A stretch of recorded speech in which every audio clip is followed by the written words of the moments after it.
Dear friends, in this video we are going to discuss about boiler auxiliaries. We have separate plant in our state Tamil Nadu in Ranipet, that is boiler auxiliaries plant. Bharat Heavy Electricals Limited (BHEL), it is the part of BHEL. Trichy we have for boiler manufacturing. In Ranipet we have boiler auxiliaries plant. BAP plant is located at Ranipet.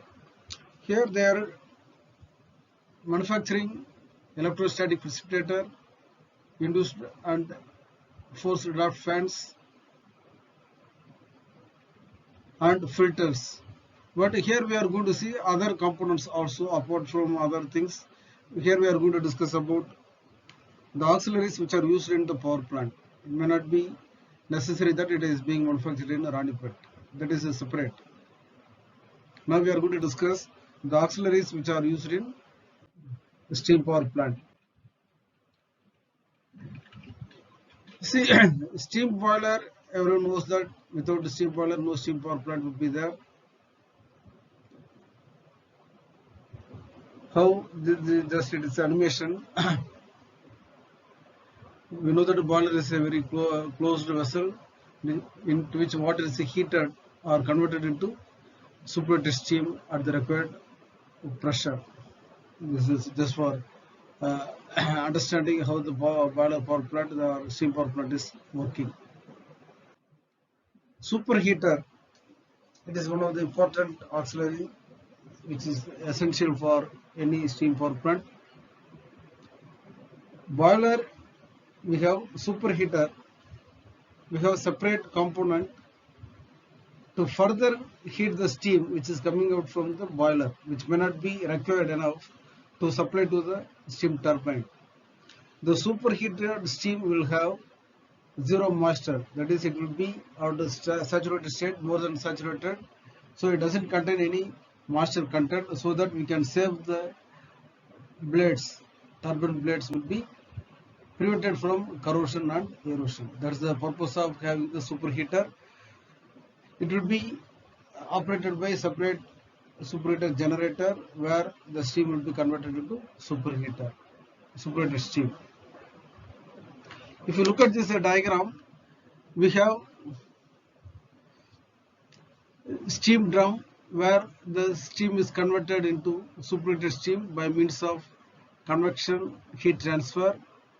For that we are supplying the hot flue gases surrounding the superheated coils. Before that, the steam will be passing through the economizer. Economizer is nothing another auxiliary which is preheat the water, and again it will go to the reheater, and from the reheater also we will be getting reheated steam. Now we look at this.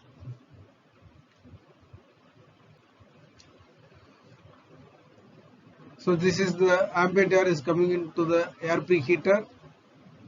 The air preheater will be operated by means of the flue gases which is coming out from boiler furnace to preheat the incoming air.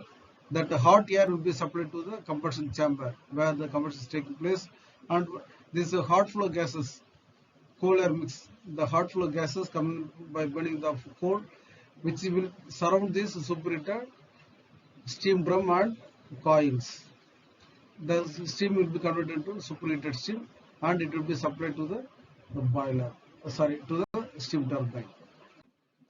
The reheater, for the reheater we are supplying the hot flow gases from the air preheater, and it will reheat the steam, and this reheated steam will be supplied to the superheated steam will be supplied to the turbine, where it losses the enthalpy heat energy into mechanical energy, where the turbine is doing the work. Economizer, this economizer tube assembly, the water coming from the feed water pump will be preheated by means of hot flow gases surrounding these tubes. The water will be supplied through the tubes and the hot flow gases will be surrounding the tubes. So the water level will be raised to certain level so that we can minimize the heat required for combustion in the boiler. so that we can improve the efficiency of the boiler. For that we have the air pre-water, that is water preheater, that is called economizer. This is the air preheater. This also run by means of hot flue gases coming in from the boiler furnace. The incoming atmospheric air will be heated and this hot air will be supplied to the economizer as well as to the combustion chamber of the boiler furnace. This is the functioning. Working of a boiler under auxiliary. Here we have the hot air as we have seen in the previous first diagram. Just to summarize this, we have this diagram. Condenser is another important component in the boiler power plant. After doing the work in the turbine, the hot steam will be coming out after losing the enthalpy, that is heat energy. Initial heat energy will be around 3000 kJ per kg. After doing the work in the turbine, the heat energy will be coming to the 300 kJ per kg. This 300 kJ per kg heat of steam will be supplied to the condenser where the condensate will take place. That is, by supplying cooling water, the steam will be passing around the cooling coils so that the steam will be converted into hot liquid, that is called condensate. This hot liquid will be pumped to the economizer and from there it will go to the boiler tubes. So the condenser is phase change device. The steam will be converted into hot condensate liquid. To convert this steam into hot liquid, we are supplying the cooling water. The cooling water will be supplied from the cooling towers. The cooling water will be passing through the tubes and the steam will be flowing over the tubes. By means of heat transfer, the steam will be converted into condensate liquid. This is a cooling towers. It is a main where we are getting the cold water which will be supplied to the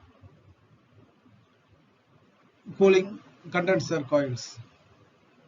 Typically 2000 megawatt power plant needs 1500 mega gallon of water.